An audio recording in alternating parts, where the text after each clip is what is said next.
want to do good, Mom. I do. What's going on, moviegoers? So if you're new to the channel, my name is Christian and welcome to Zero Productions. You guys, I just got out of my viewing of Brightburn. Now, this film is something that you never expect. I will say that right off the bat. If you haven't seen the movie yet, come back because I will be giving you guys my thoughts and opinions on this film. There will be spoilers talked in this video. So like I said, if you haven't seen it, go see it, then come back to my video. Now, Brightburn, produced by James Gunn. We all love James Gunn, right? I'm a huge James Gunn fan. Fantastic writer, fantastic director. He produced this film. His two brothers wrote this film. Even Michael Rosenbaum produced this film as well. You don't know who Michael Rosenbaum is? Michael Rosenbaum is Lex Luthor in Smallville. He also starred in Guardians of the Galaxy Volume 2 with James Gunn. Now, I've been a big fan of James Gunn for a while now. And I know he just produced this movie, but I like James Gunn. Ever since, he's even like his earlier days, like Scooby-Doo, he wrote the screenplay for Zack Snyder's Dawn of the Dead, Slither, and of course what he was able to accomplish in Guardians of the Galaxy Volume 1 and Volume 2.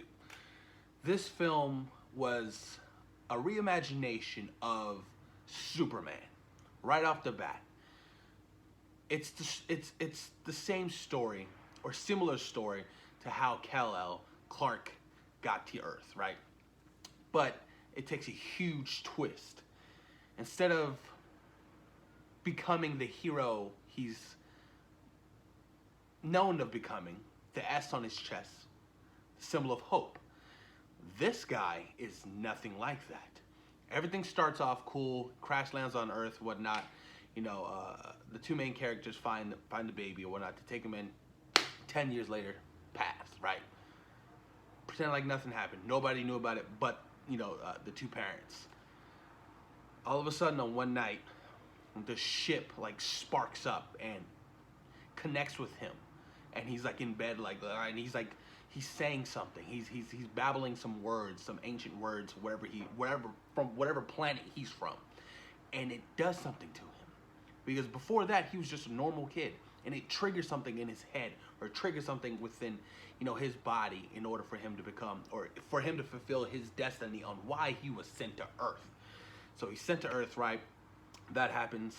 And boy, oh boy, right off the bat, this movie gets crazy and hella creepy. First of all, the kid who played, oh my God, what's his name? Brandon was phenomenal. He did a great job. I really enjoyed his performance.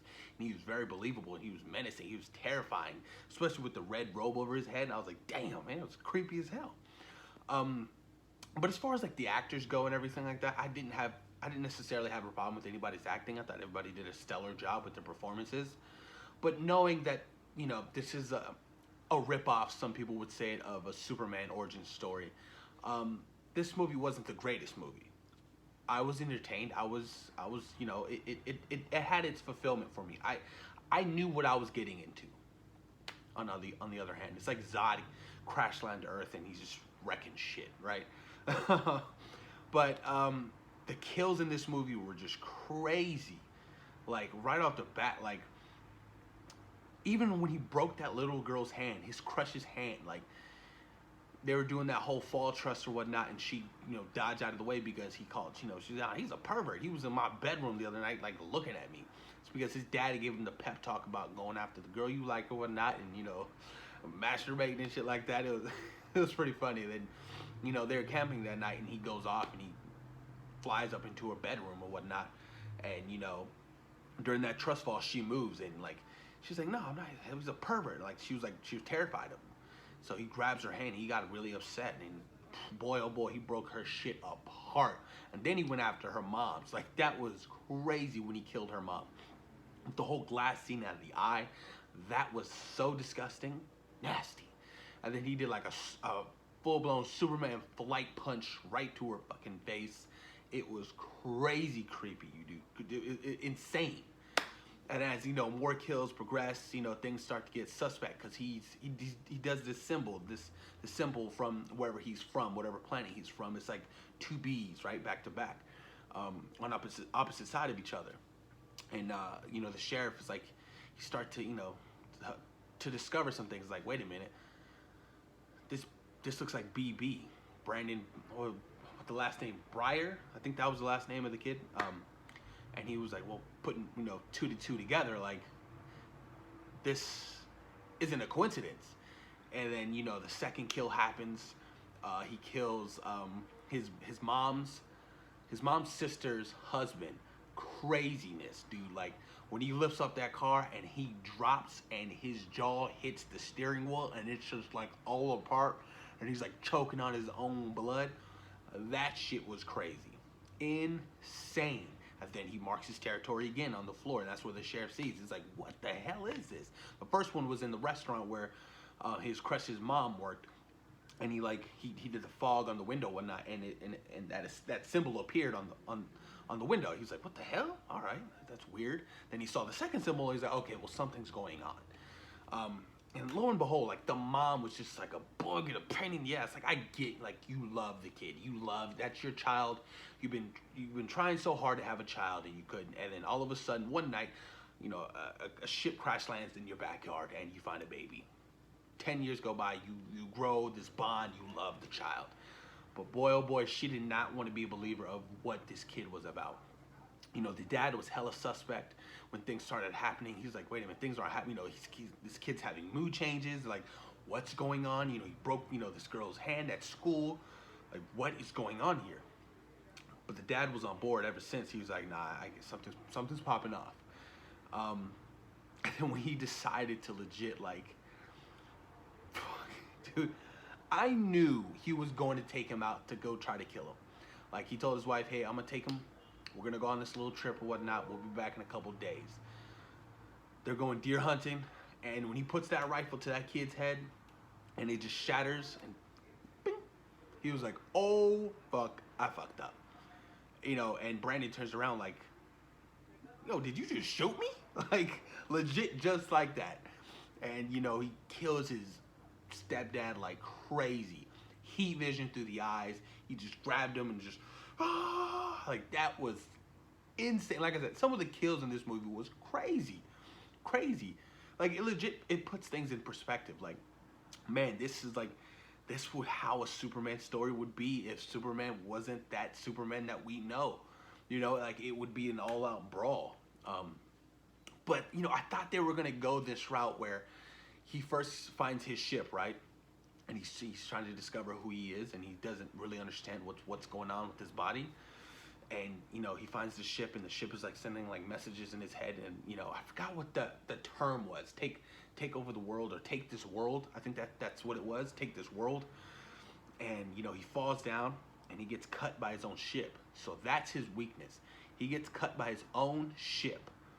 Lo and behold, not many people know, just his mom. So by the end of this movie, you know, all this shit's popping off. He ends up killing his dad. He comes back going after his mom because his mom called the dad and was like, look, he did do it. Where are you? And it wasn't him on the phone. It was Brandon. And Brandon shoots back home because he has like superpowers, super strength, unbreakable skin, flight. It's insane. He's legit like a Superman story. So he gets back home. He's just wrecking that entire damn house and trying to go after his mom. You know, the cops show up. He deals with the cops. Yo, when he killed that police sheriff lady, oh my goodness, that was brutal. He legit was just boom, boom, boom, boom, up and down the house with her fucking body. That was insane. So the mom remembers, oh my God, well, how can I kill him? How can I go after this guy? My son, Brandon. She goes to the ship. She like breaks off a piece of the ship.